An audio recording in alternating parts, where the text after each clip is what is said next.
Hello people out there out in YouTube land. This is Wake Up and Darth Bishop for our last and final Comic Con day and just the overall experience. I'm going to talk about that.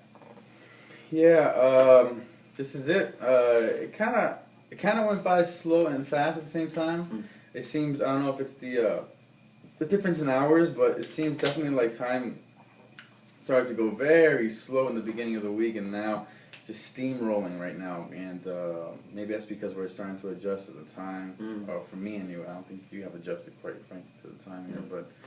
But yeah, so we want to talk about our overall general experience about the con.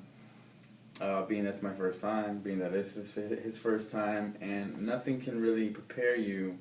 I believe nothing can prepare you for what you're going to experience on there. I mean, you can see pictures all you want.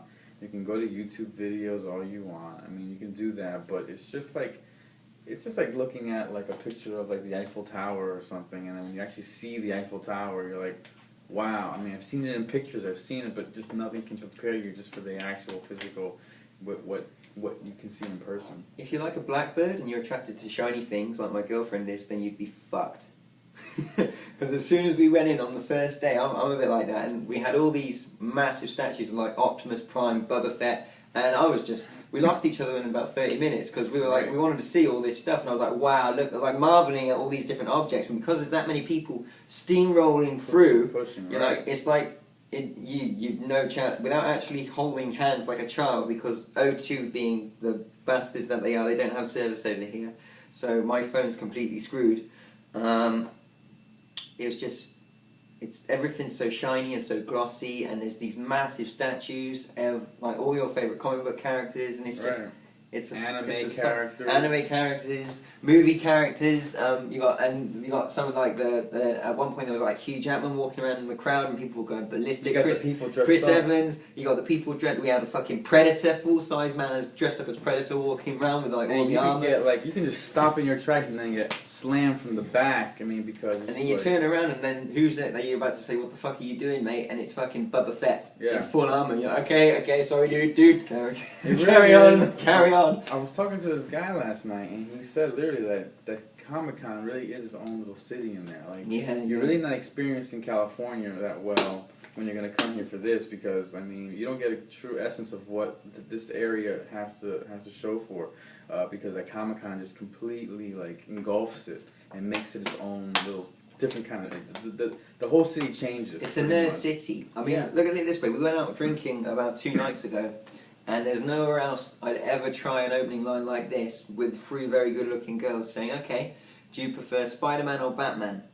And they actually carried on the conversation. We got to know them quite well. And where else can you start a conversation with any girls like that anywhere else in the world? Right. You know, without getting laughed at or punched at. Right. Do you prefer Spider-Man or Batman?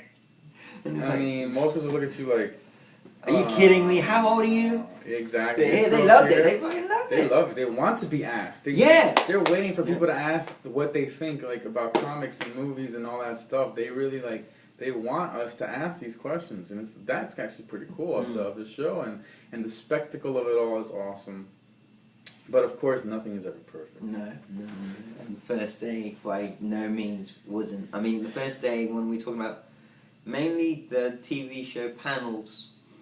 It was just it was a piss take. I mean, like I think me and Tom. I'm so sorry. That's me okay. And Wake Up. Me and Wake Up. Me and Wake Up.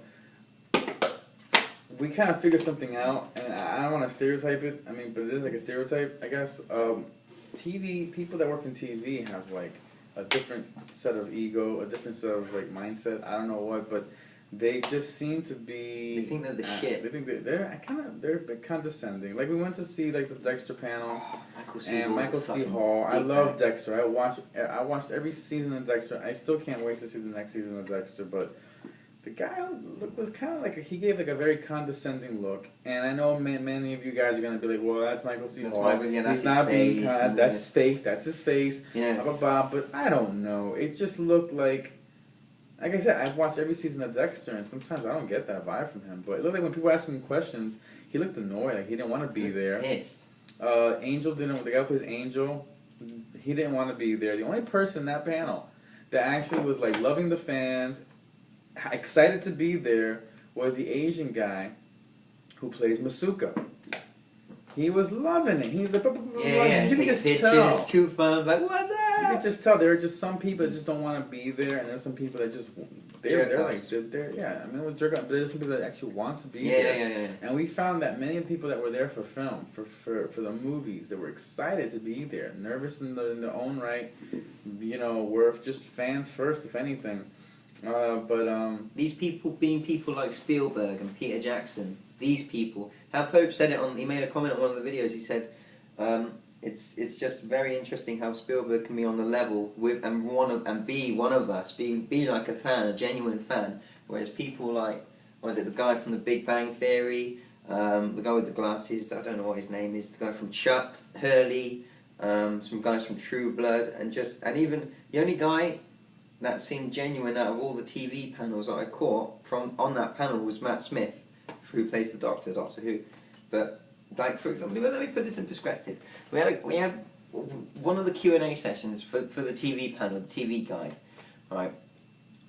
The girl was dressed as a giant bumblebee, and she asks Chuck a question, and then Chuck goes, the lead actor of Chuck goes, yeah, first of all, that's a really fucking cool costume.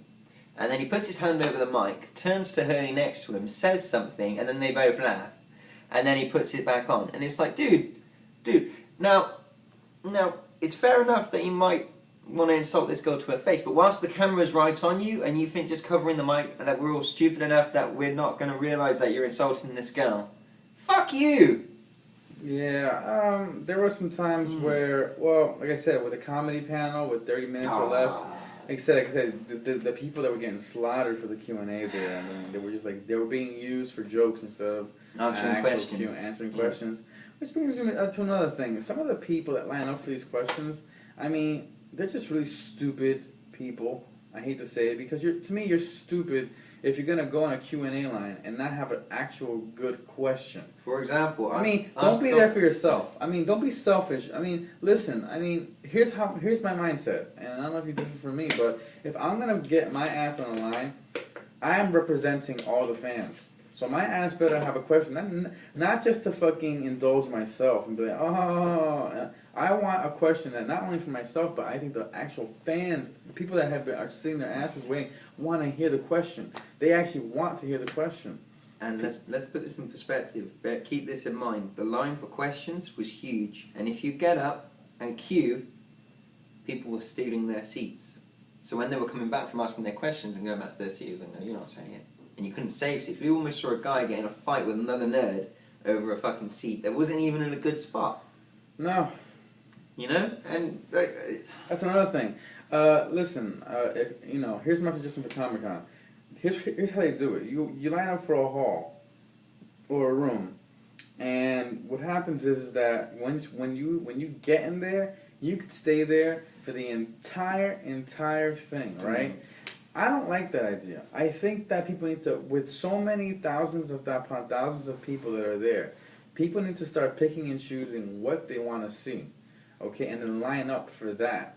For instance, after Tintin, they should just clear the entire hall, have people then line up again, and then re-enter people that want to see the next thing, and then so forth, and then so forth, and well, then then so have forth. it as a maximum as you can only sit in for 2 panels. Two Yeah. panels, one after the other, and that's it, then you have to go. But then the only thing is, come to think about it, there's so many people, about That's 6,000 it. people in there that to But then clear what that happens, room out, what happens if you want to watch the second panel? You have to queue up again.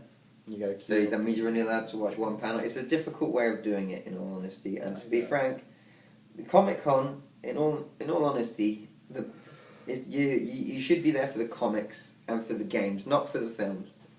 I mean, the films is kind of, it's been well said, it's been well documented already. Yeah, Comic there's a little Con's just bit, become a different beast, a different monster, really. there seems to be a little bit of everything for everybody, but the film stuff, I guess it was this year, they said a lot of these studios opted out this year. It definitely felt it. If you're into film as much as I am, like, listen, I don't buy comics anymore. I really don't read comics anymore. I have all my comics still at home. Never threw them out when I was in my teens and in my early 20s. Loved reading comics, but I just don't have the time right now, and people's lives change.